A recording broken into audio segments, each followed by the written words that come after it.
हम क्या जाने, चला है कहाँ, ये हम क्या जाने, ये जाना है। चलो यार, हम शुरू करते हैं क्लास 9 की most important chapter the fundamental unit of life. इस चैप्टर को हम सेल के नाम से भी जानेंगे, क्योंकि आप आगे पढ़ोगे तो सेल की डिफिनेशन ही होती है द फंक्शनल और the fundamental unit of life is called cell.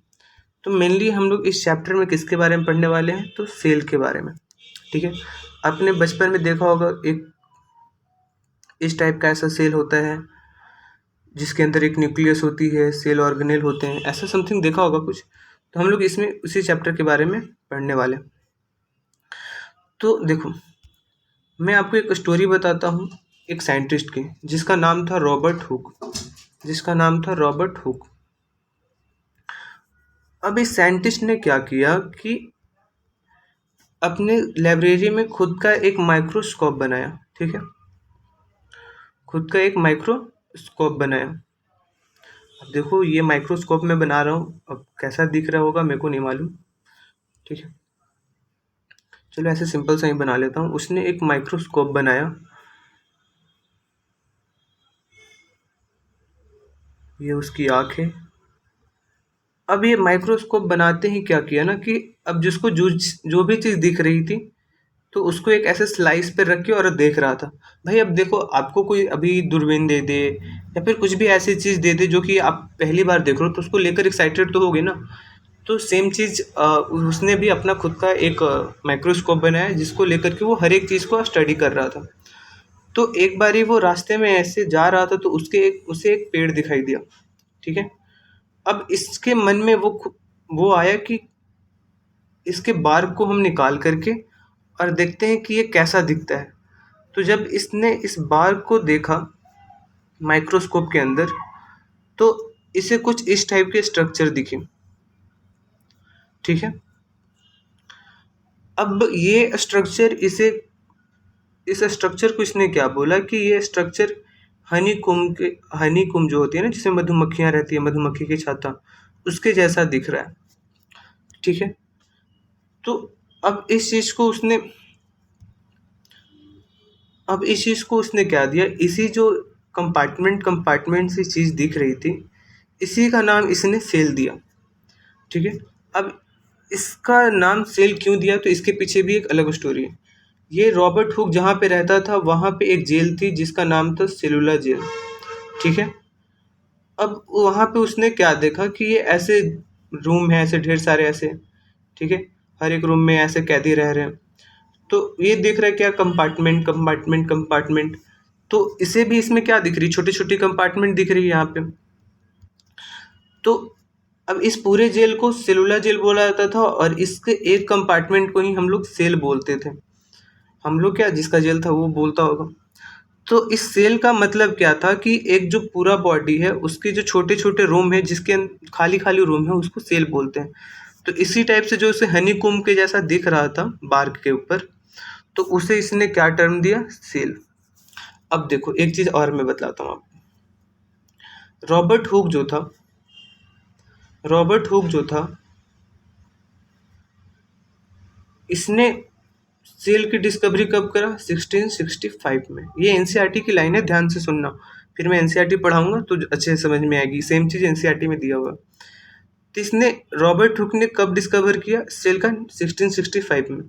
कैसे डिस्कवर किया, तो इसने खुद से एक माइक्रोस्कोप बनाया था, जिसके थ्रू वो देखा, किसमें, एक ट्री के बाग में। ठीक है, एक ट्री के बार्क में देखा उसने। अब इस ट्री का बार्क जो देखो, ऊपर वाली जो ट्री की बार्क होती है, वो कैसी होती है, लिविंग होती है या फिर नॉन लिविंग होती है, तो बोलो कि नॉन लिविंग होती है। तो इट मीन जब इसने उस बार्क का स्टडी करा, तो उसमें इसे कौन सी सेल दिखी होगी, तो नॉन लिविंग सेल दिखी होगी, नॉन लिविंग सेल दिखा होगा। तो हम ये बोल सकते हैं कि जो रॉबर्ट हुक ने जो सेल ढूंढा था, वो कैसा सेल था। रॉबर्ट हुक ने कौन सा सेल ढूंढा था, तो रॉबर्ट हुक ने नॉन लिविंग सेल ढूंढा था। ठीक है। कब ढूंढा था? 1665 में, ठीक है।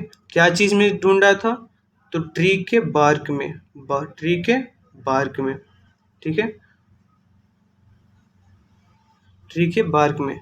और इस ट्री बार्क को उसने क्या बोला? हनीकॉम्ब के जैसा, ठीक है। थोड़ी सी गैदरिंग हो रही है बट चीज़ों को आप ध्यान से सुनना, ठीक है बच्चे।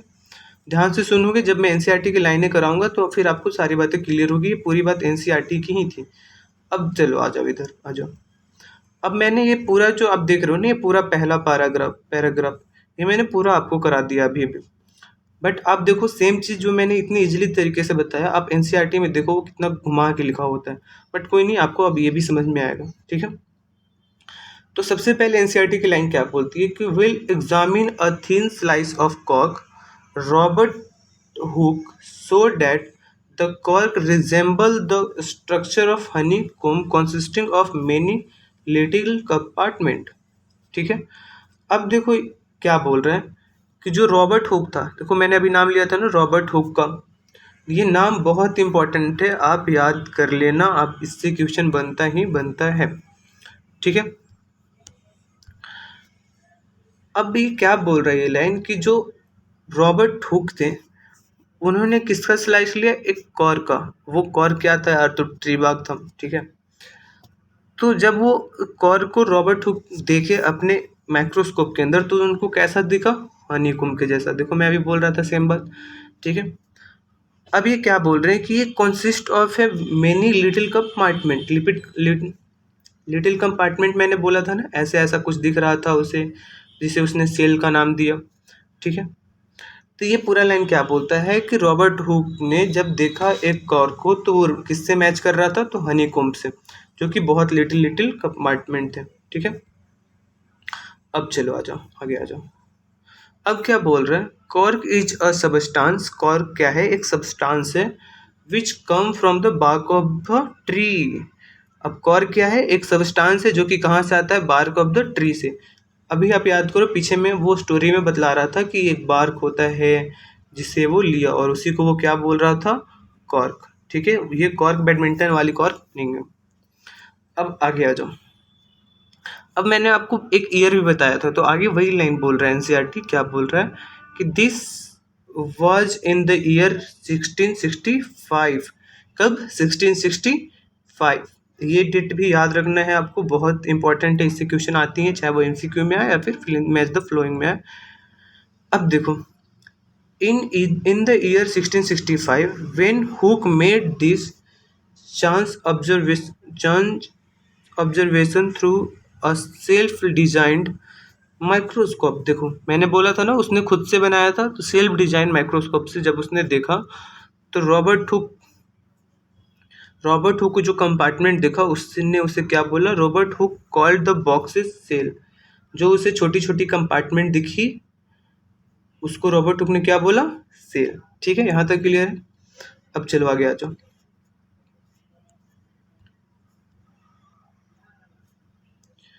अब क्या बोल रहा है? Cell is the little word for a little room. देखो अब ये लिटिल वर्ड लिटिल रूम आपको याद है, मैंने बतलाया था कंपार्टमेंट कंपार्टमेंट कंपार्टमेंट, और इस कंपार्टमेंट को ही हम क्या बोल रहे थे?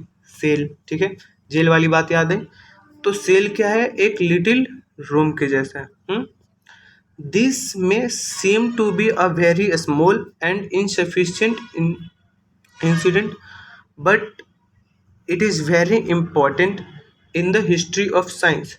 अब देखो ये लाइन, अब सेल्स, अब ये जो आगे की लाइन आ रही है ना बच्चे, तो ये लाइन सेल से रिलेटेड नहीं है। अब ये क्या बोल रहा है ना, ये जो पूरी लाइन अभी हमने पढ़ा, ये बोल रहा है कि ये बहुत छोटा सा इंसिडेंट था, ये बहुत छोटा सा इंसिडेंट था और जिसमें बहुत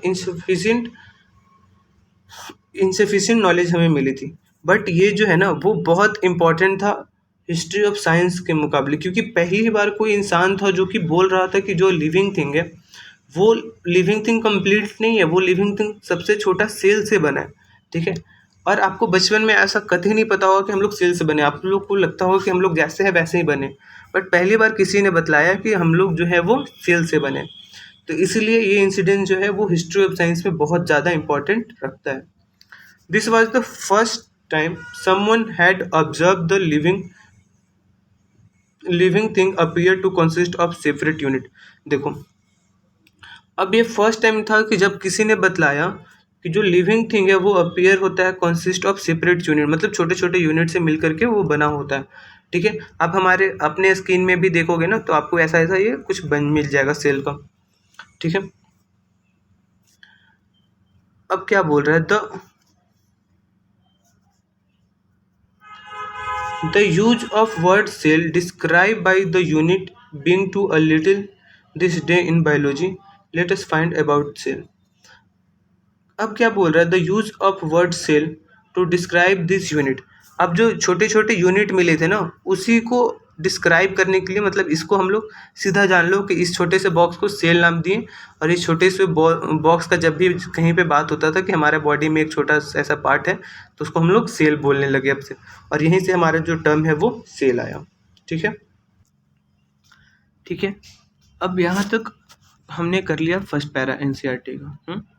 इसमें हमने जाना कि कैसे रॉबर्ट हुक अपना माइक्रोस्कोप बनाए थे, फिर उन्होंने कैसे माइक्रोस्कोप से एक ट्री के बाग में देखा, उस बाग में उन्हें जो दिखा उसे वो रिजेंबल किए हनीकॉम्ब के साथ, और उस हनीकॉम्ब में छोटे छोटे जो कंपार्टमेंट दिख रहे थे उसे उन्होंने सेल का नाम दिया। अब आगे नेक्स्ट जो हमारा 5.1 जो टॉपिक है वो what are living organism made up of, कि लिविंग ऑर्गेनिज्म किस चीज़ से बने हुए हैं, तो ये चीज़ हम आगे करेंगे। अब देखो, जैसे कि मैंने वीडियो के स्टार्टिंग में ही बोला था कि हम ये चैप्टर कंप्लीट एनसीईआरटी तो करेंगे, बट कुछ चीज़ें हैं जो एनसीईआरटी के बाहर से पढ़ेंगे।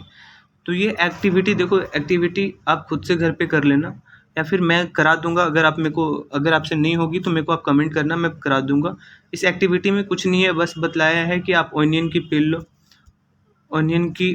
पाइल लो, एक पल्प लो, या फिर एक अपने स्किन की पार्ट लो, और उसको माइक्रोस्कोप में दिखोगे तो आपको कुछ सेल्स की पार्ट दिख जाएगी, और उसमें पूछा है कि वो किस चीज़ का बना है। ठीक है, देखो माइक्रोस्कोप का दिया है, तो ये माइक्रोस्कोप में कुछ नहीं है, आईपीस है, जहाँ से हम इस चीज़ को देखते हैं। ठीक है, तो ये हमारा आईपीस है, यहीं से हम एब्जॉर्ब करते हैं चीज़ों का कि कहाँ क्या सेल है, ये वो। ठीक है, ये बॉडी ट्यूब है, इस चीज़ से ही हम देखते हैं। यहाँ पे लेंस लगा होता है, इससे एडजस्टमेंट बोलते हैं, इस चीज़ से हम लोग लेंस को एडजस्ट करते हैं। ये दो है, ये आर्म है, और ये ऑब्जेक्टिव लेंस है, यहाँ पे हम लेंस लगाते हैं। ये स्टेज है जहाँ पे हम लोग क्लिप को या जो भी स्लाइड हो उसको रखते हैं। तो ये चीज़ आपको डायग्राम याद करना होगा, कई बार डायग्राम से भी डायरेक्ट क्वेश्चन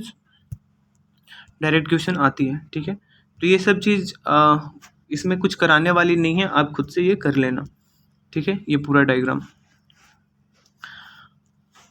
अब कुछ चीज़ है जो इसमें हम लोग आगे यूनिसेलुलर मल्टीसेलुलर ये सब पढ़ेंगे। ठीक है, तो ये सब चीज़ मैं पहले आपको अलग से नोट से करा दूंगा नेक्स्ट वीडियो में, और फिर उसके बाद एनसीईआरटी भी करा दूंगा, आप फिक्र ना करो। ठीक है, तो ये था आज के लिए। आज हमने क्या जाना कि इसका इंट्रोडक्शन देखा, और कैसे सेल्स की स्टोरी थी वो देखा। बाकी आपको बेसिक सी बात तो पता होगी ना कि कोई भी चीज़ जो है वो सबसे पहले सेल से बना है, सेल से बाद फिर ऑर्गन बनती है, ऑर्गन से बाद फिर ऑर्गन सिस्टम बनता है, ऑर्गन के बाद फिर ऑर्गन सिस्टम बनता है, ऑर्गन सिस्टम के बाद फिर पूरा बॉडी बनता है। ये सब चीज़ तो बेसिक से पता होगी, और नहीं भी पता होगी तो मैं आगे करा दूंगा। तो आज के लिए बस इतना ही गाइज, और आपको जो भी प्रॉब्लम होगी वो मेरे को कमेंट सेक्शन में बतलाना, और आपको जो भी डाउट होगा आप मेरा नंबर लिख लो, आप इस नंबर पे मेरे को मैसेज कर देना।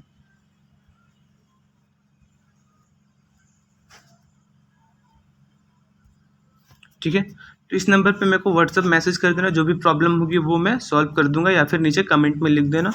थैंक्स